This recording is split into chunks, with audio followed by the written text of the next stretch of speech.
Hello, I'm Flynn from Dystinct Magazine. This is my sister Ava, who is helping me out today. Today we are going to talk with Pam Snow, who is a researcher, a speech therapist, and a physicologist. Pam Snow works at a solar lab at Trobe University. Welcome, Pam. Thank you, Flynn and Ava. It's lovely to be with you. Thank you for joining us today. We have some questions for you.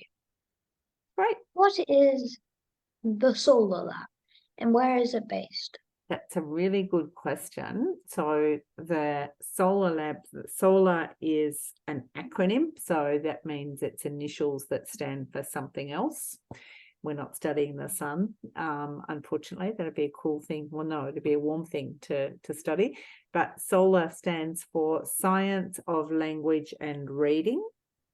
They're the things that we study, the scientific research around humans' language systems, so how we talk and understand language, words and sentences. And we also study how humans learn how to read, because it might surprise you to learn that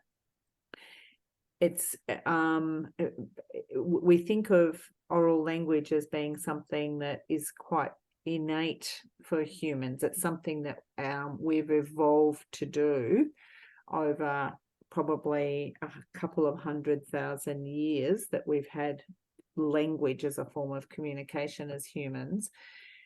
And our brains have really specialized for that. So human brains are very, very specialized for language, more so than even our chimpanzee relatives. So we're genetically quite similar to chimpanzees, but we're very different in terms of how we live our lives, and language is a big part of that.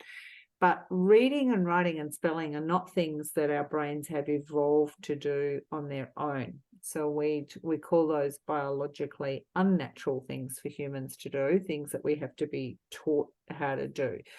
Now, the Solar Lab is, it's not a physical place, so you can't go and visit the Solar Lab and knock on the door. It's a virtual platform. I live and work in Bendigo, and the other researcher, Professor Tanya Seri, who is the other director of the Solar Lab, lives in Melbourne. We have a website, and we have other colleagues as well in the Solar Lab.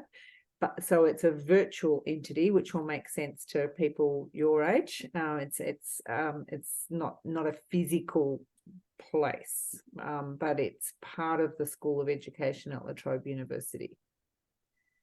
That's a long answer to a short question. What is the Solar Lab? What is your position in the Solar?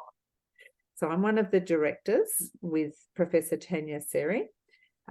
We established the Solar Lab back in 2020. And I also have another title, which is Professor of Cognitive Psychology. That was that word that you were struggling with a little bit a moment ago, Flynn. The word that's PSY, it's actually pronounced psychology, and that's the study of how humans think and feel and behave. So I'm a professor of cognitive psychology, which means that I study how humans think and how they learn. So my role in the Solar Lab is that I'm one of the directors. Okay. Is the Solar Lab funded by anyone? If so, which companies support you? Okay, that's a really good question. So we actually earn some of our income that comes into the university by running online short courses for teachers. So in that sense, we fund ourselves to some extent, because we bring money into the university by selling short courses to teachers and to psychologists and speech pathologists. But we also do some work for different departments of education. So they employ us to do projects for them that brings in money. And we also have been very fortunate to receive a large gift of money, $2.5 million from the Bertelli Foundation. So we have this thing called philanthropy, which means like it's a charitable form of giving to good causes, and this foundation saw us as a good cause. And we've also had some government money for research. So we don't have any commercial businesses that fund us, but we do bring in quite a lot of money to the university. What are you currently researching at the Solar Lab? Oh, good question, Ava. We're researching ways to get good knowledge about reading and reading instruction into the hands of teachers. So how to improve the knowledge that teachers have about this thing that we sort of take for granted a bit. You know, reading such an everyday kind of part of our life that it's easy to think that it's easy for everybody, but as you know, it's not. So a lot of our research is about how to help teachers become more knowledgeable about the reading process, helping teachers to use teaching approaches in their classrooms that make it easier for most, if not all, children to be successful with reading and writing and spelling. Researching ways that teachers spot the kids in the classroom who are struggling a bit, and we like those kids to be spotted early and given extra help early.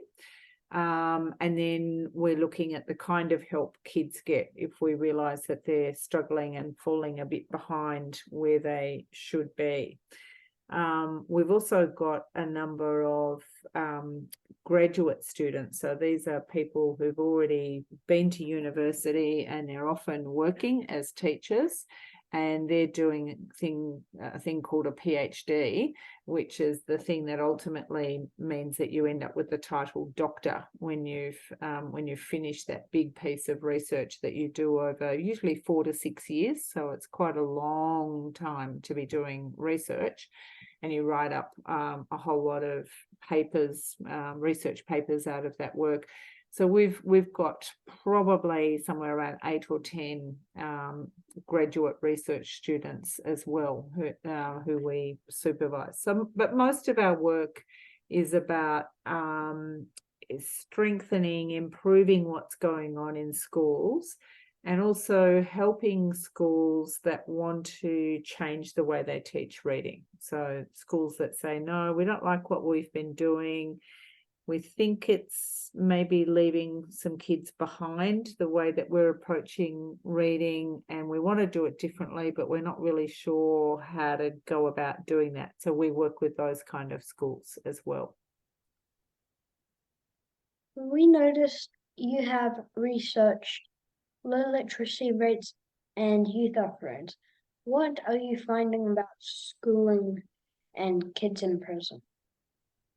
Yeah, I've done quite a lot of research over the last 20 years or so on young people who are in the youth justice system. So that means we're talking about kids, not usually as young as you guys, but usually teenagers. So in the eyes of the law, they're still children because you're still technically a child up until the age of 18. And most of the young people who get in trouble with the law are sort of around the 14, 15, 16 sort of age range.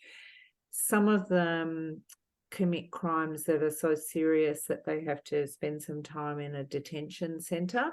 So we don't talk about prisons for adolescents, for teenagers, but we do talk about detention centres.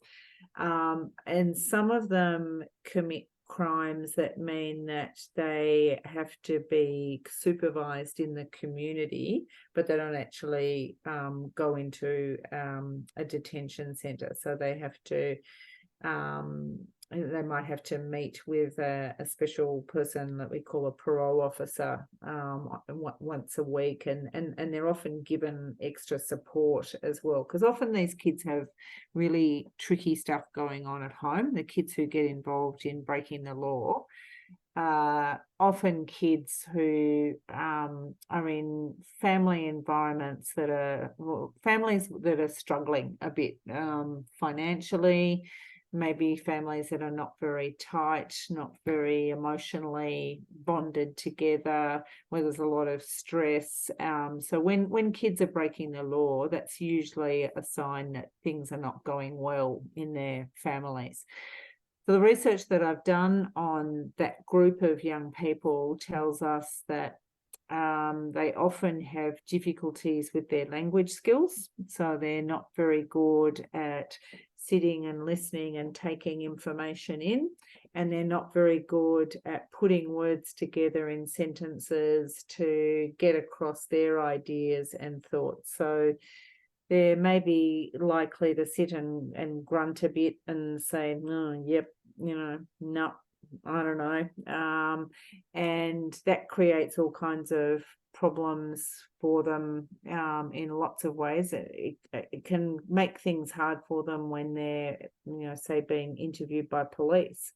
If they don't say very much, as you know, if someone's done, maybe we think someone's done something wrong and they don't say very much when we ask them about it, we might think, oh, they're trying to get out of answering questions. But it may be that these young people just don't have strong enough language skills to be able to give us a full story about what happened.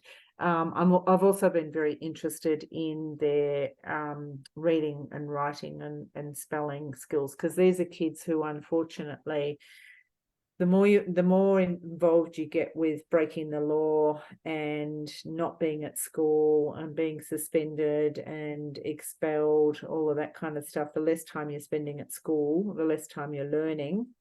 And these are kids who are often very weak when it comes to reading and writing and spelling.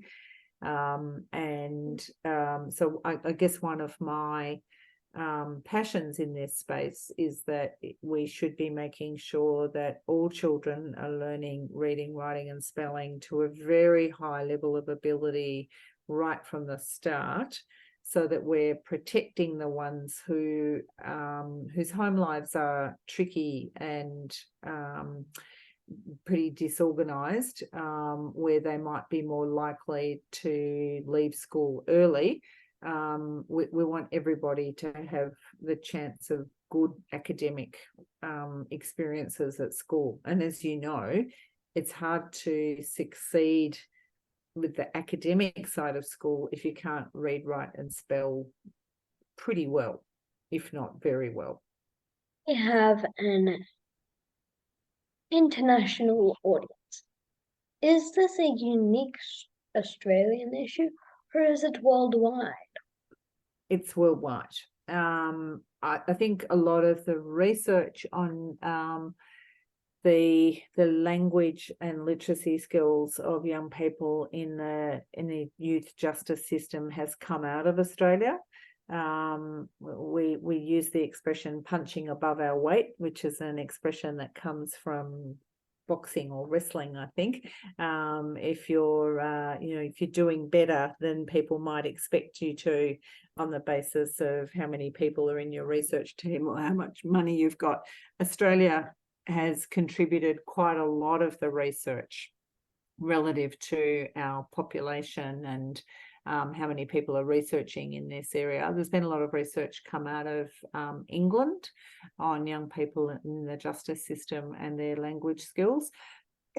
Less research out of America, which is interesting.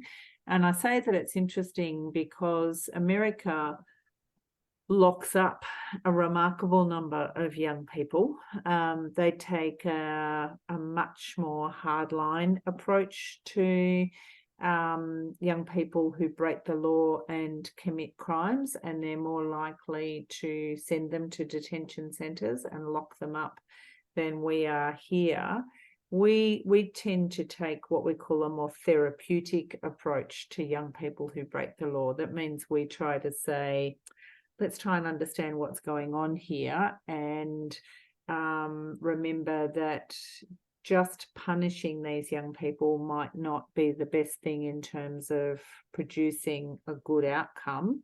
Sometimes the community wants these young people to be punished because the community doesn't like it when their property's damaged and their cars are stolen and what have you, which is understandable. But the research evidence tells us that just locking these kids up and punishing them doesn't actually turn them into good kids. Unfortunately, countries like America have taken that more punitive punishing approach, and they haven't done so much research on the complex stuff that's going on in kids' lives in the way that we have in Australia. We've noticed you have a blog. What is your blog called? Mm-hmm. And is it popular? My blog's called The Snow Report. That was an easy decision for me to make, given my surname.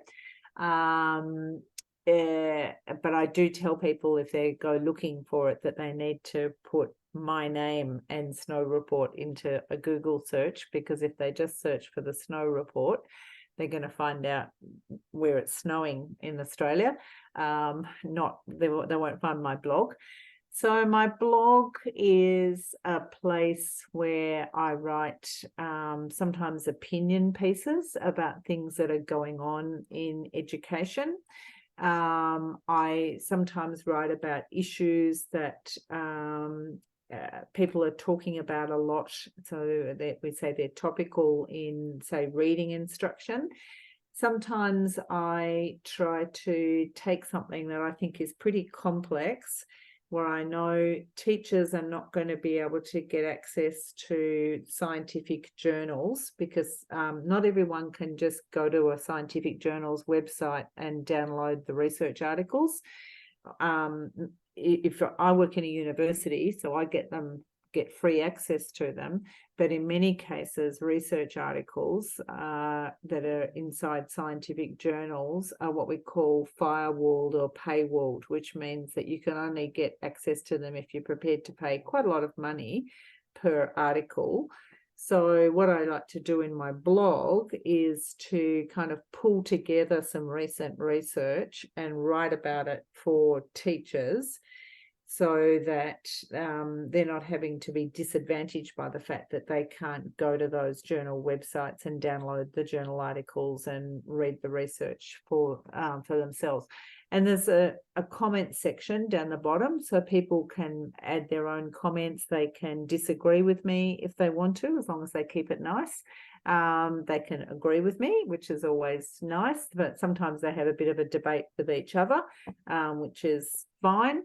So it's really just a communication platform, I suppose. Sometimes someone asks me, oh, do you know about any research on such and such a topic? And I will say, oh, yes, I wrote a blog on that a few years ago. I'll find it for you and send it to you. And I usually have links embedded in the blog to other places as well. So I just like to see it as an information source for teachers in particular, parents, and psychologists and speech pathologists. That is very interesting. Why do you do what you do? Oh, that's a good question, Flynn. What I haven't said is that there's a lot of hot debate in this space. You may or may not know that how we go about teaching children to read is something that researchers from a number of different fields have very big, sometimes not very polite arguments about.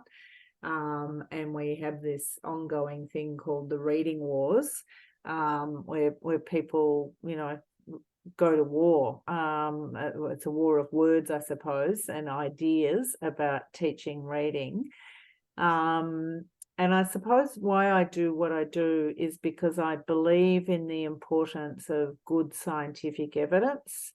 I believe in I believe in every child's right to learn how to read, write, and spell, and to not struggle with that, and to not have to struggle with that. I believe in the right of parents to be able to trust their schools to teach their children to read, write, and spell. But I know that there's a lot of it's a bit of a lucky dip at the moment for kids when they go to school. Some kids go to schools where there's really good reading, writing, and spelling and maths instruction on offer. And other kids go to school where it's well-intentioned. Nobody's trying to harm children, but the way that those things are being taught and not really up to date with the best scientific evidence. So why I do what I do, I guess, is because I care about children. I care about having a strong, healthy, literate community. I want to live in a literate community where people can read information for themselves and think critically about information and can participate fully in all aspects of life as adults. So get jobs, buy houses, have choice in their lives, and live healthy lives. We know that adult literacy levels are very strongly connected to levels of health. So adults who don't have strong literacy levels are more likely to have poor physical health and poor mental health. They're more likely to have substance abuse problems, to have unstable housing. So literacy for me is a public health issue. And I want to see all children in all communities, regardless of what kind of family they come from, what kind of community they live in, I want to see them benefiting from strong literacy instruction.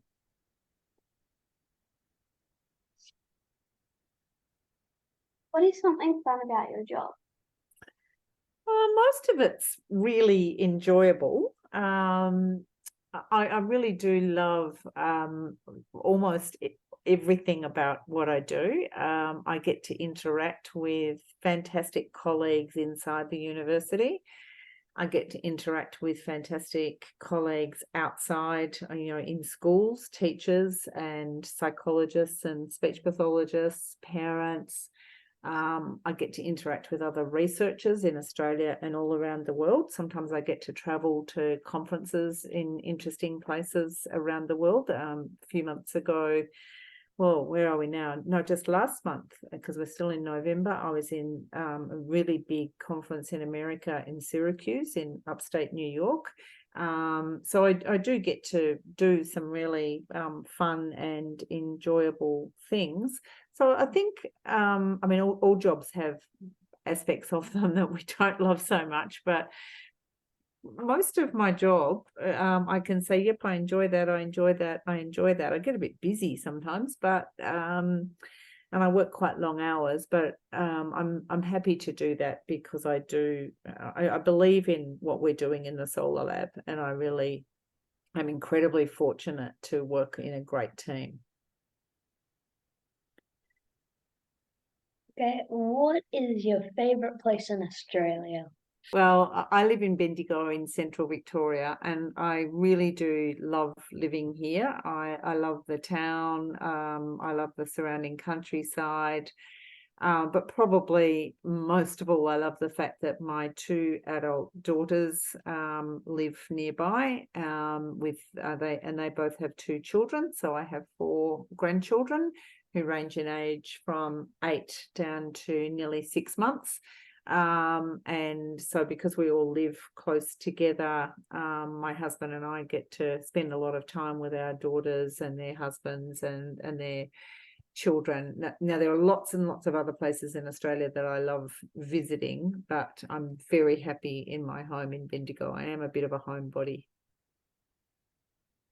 Makes sense being where you are. Yeah.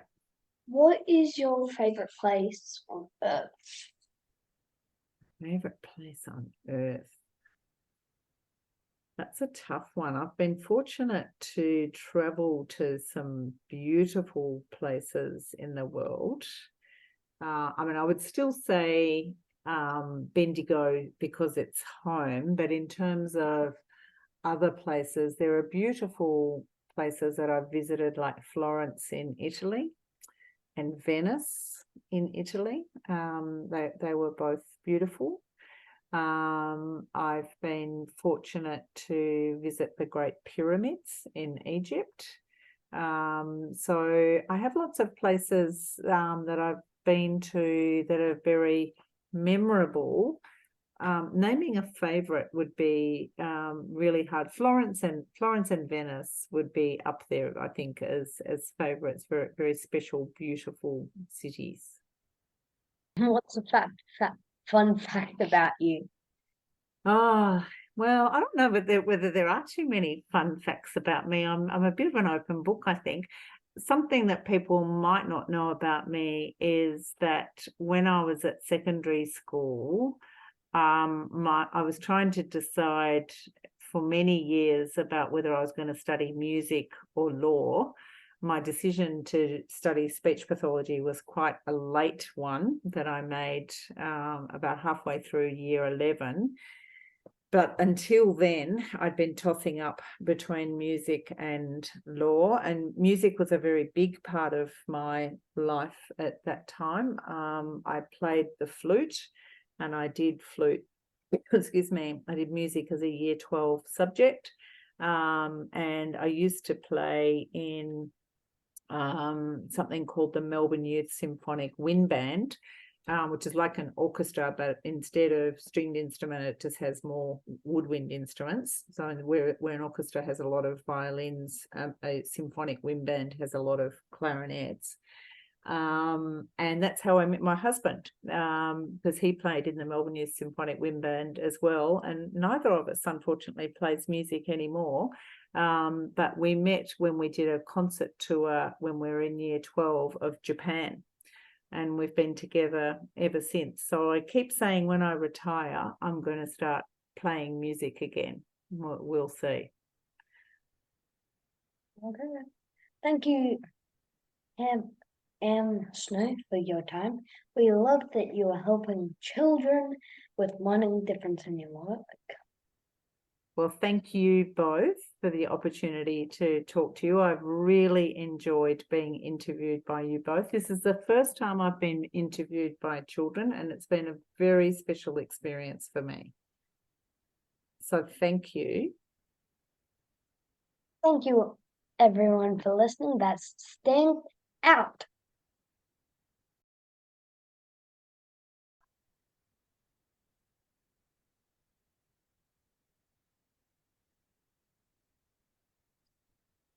Did we start the recording? Dad will crop it. Oh, well, Dad will have to crop it. Dad will have to crop. Dad will sort it out, I'm sure. Yeah.